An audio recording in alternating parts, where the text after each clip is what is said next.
The Anvil Paladin was last year's secret concept announcement for Star Citizen, and while the Asgard might be the new and shiny one, I thought it would be interesting to show the interior of the Paladin while that is still in development. As always, the Paladin is still in the works. The exterior here is the official model, but the interior has been completely built by me based on official blueprints, and I think this one should be really accurate scale-wise. However, you will notice that I have not finished all the details, and of course I don't work for CIG, so I could have made mistakes along the way, or it could change during development. With that out of the way, the Paladin is marketed as a combat gunship, similar in size and role to the Redeemer. To differentiate the two, the Redeemer lost some firepower and gained a significant boost to maneuverability. To make it the more agile, probably more stealthy or special ops ship for quick precision strikes, while the Paladin, quote, is the tankier gunship, trading agility for raw firepower and speed for armor. Visually, it has its place in the Anvil line of the Valkyrie as a dropship and the new Asgard as a ground vehicle transport, as well as the Legionnaire at some point in the future. When the Paladin's name was first found in the files and rumors started, there was word on it being a big, maybe Corvette-sized warship, and I was not the only one who was a little bit disappointed. Now the same thing happened with the Asgard. People thought with that name, Asgard being the home of the gods, we should expect something big. And it's bigger and really cool, but it seems like people really want a capital ship. And that said, I would like to see that too, but at the same time we do complain about the backlog of ships a lot, so maybe we should appreciate getting concepts closer to their actual release nowadays. Anyway, back to the Paladin.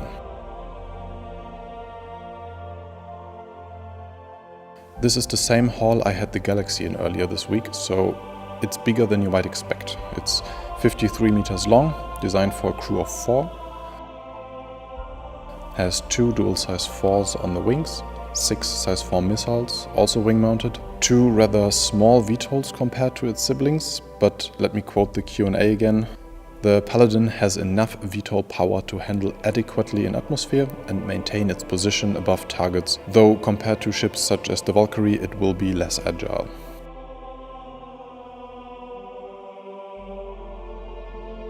And then there's another quad-size 5 remote turret. That one is on rails to change between being positioned at the top or bottom of the ship. And please keep the position of these rails in your head for later in the video.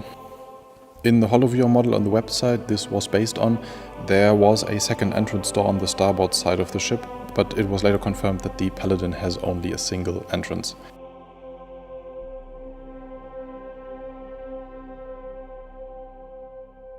One of the standout features is the cockpit, but I will talk about that later, because that is all I have to say about the exterior, so let's head inside.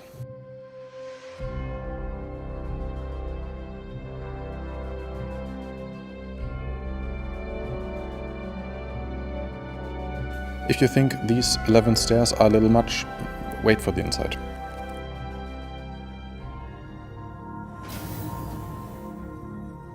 The first room is the armory with 4 suit lockers, as well as gun racks for the crew.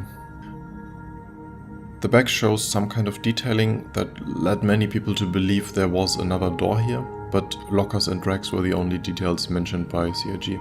If this is anything at all, it won't be a door because the rail system of the top-mounted turret is right behind this wall, and that won't move. That means there's no cargo space, not a single SEU of cargo grid in this whole ship.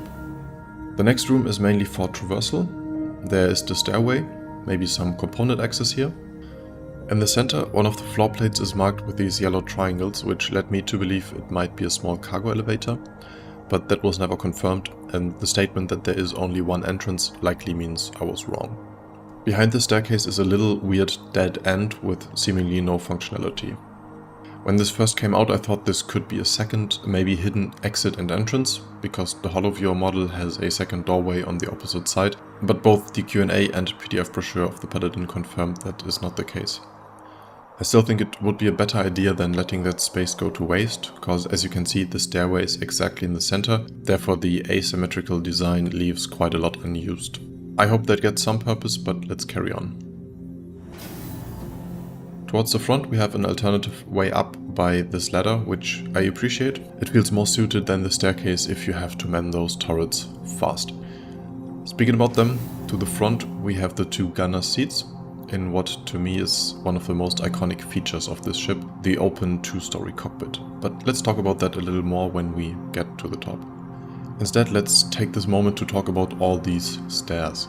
This tiny ship has 48 steps, which seems a little excessive to me. Even though it's not a big deal, unlike ladders, these smaller steps are not a big hurdle gameplay-wise. I think the constant change in elevation helps make this interior feel really interesting and almost naturally grown, but I assume that was not the design intention, and it feels less like the well thought out and efficiency-first military ship it's supposed to be.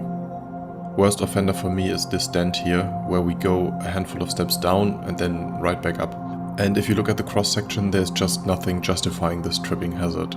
But well, maybe that gets ironed out in the final pass.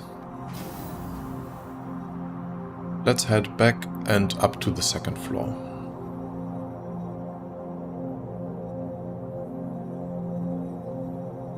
And here, this place really opens up.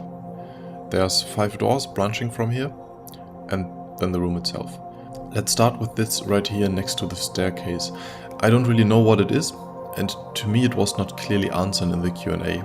I was first speculating and hoping that this is feeding the turret on top, as the first ship that introduces manual reloading of ballistic weapons, which was discussed and just recently mentioned. So you would pull out empty magazines and then manually put in fresh ones, much like the mech suits in the Battle of Zion in Matrix.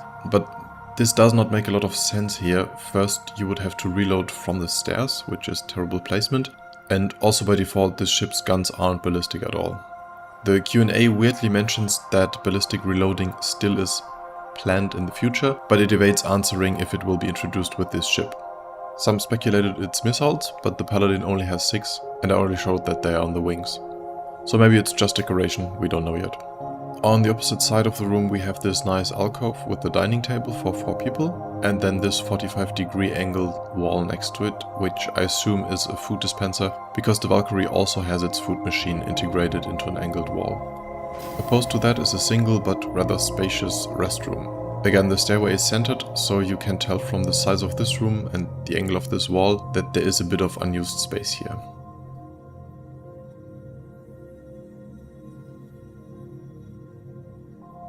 In the back we have the engineering room, which contains, I quote, the main engineering screen and majority of components.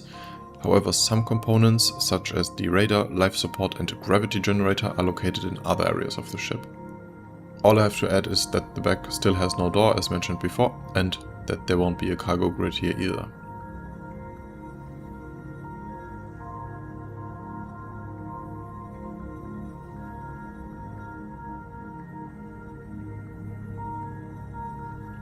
Next we have crew quarters on both sides of the ship.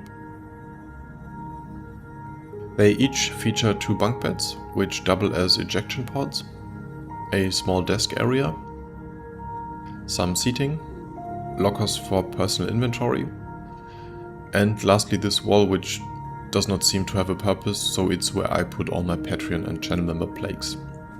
Speaking of which, these supporters from time to time get access to interactive scenes of my interiors that you can play in your web browser, and with this video I have added a new one for the Paladin interior. So right after watching this you can hop in here for yourself. In a very simplified version, I have to add.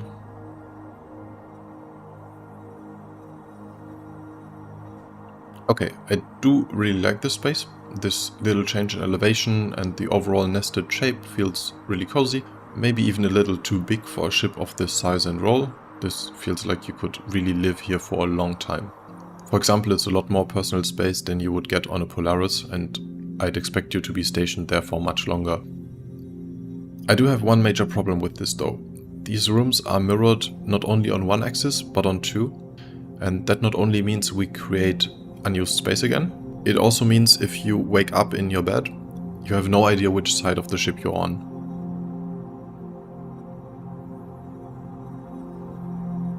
You tell me, which side do you think we are on now? Starboard, so the right side? Wrong. Yes, I tricked you by teleporting back to the port, but there would be no way of knowing that, unless you label or color code it. My solution would be much simpler, just mirror it on one axis. That makes this room feel unique in its layout, even though it's technically the same, but you would always instantly know which side you're on. An alternative way of differentiating these two rooms is by putting your tier 3 subscriber and Patreon status here. These kind of videos are obviously very expensive to make, time and resource wise, so a big shout out to these channel members and Patreons for supporting that. Alright, let's move to the front now. The small corridor connecting the cockpit is the exact same one as downstairs, with the ladder connecting the two here. And the same weird down and up again stairs. Now, as mentioned before, the cockpit has probably the most standout feature of the Paladin, this opening between the two levels, where the seats slide forwards, so that you are right above your gunners and can talk to each other without an intercom. Gameplay-wise, this obviously does not make a difference, but visually, roleplay-wise, and also for visibility, I really appreciate it. It's a really interesting cockpit. When it comes to weapons, the Paladin needs a crew of 4 to make full use of its weapons. However, the pilot can take control of the 2 wing-mounted dual-size 4s, with the limitations that they are locked in their forward position. When controlled individually by gunners, they have an almost 180-degree firing arc. Also, we have blast shields that cover up a good part of the cockpit for better protection in exchange for restricted visibility. And there we go. I hope you enjoyed this first early look at the Paladin interior. If you want to walk around it for yourself and support this work, I will put a membership info video in the description. If you have some more questions about it that you think I might be able to answer, let me know and I'll add it to my Post Invictus FAQ. And now, thank you for watching and see you in the verse.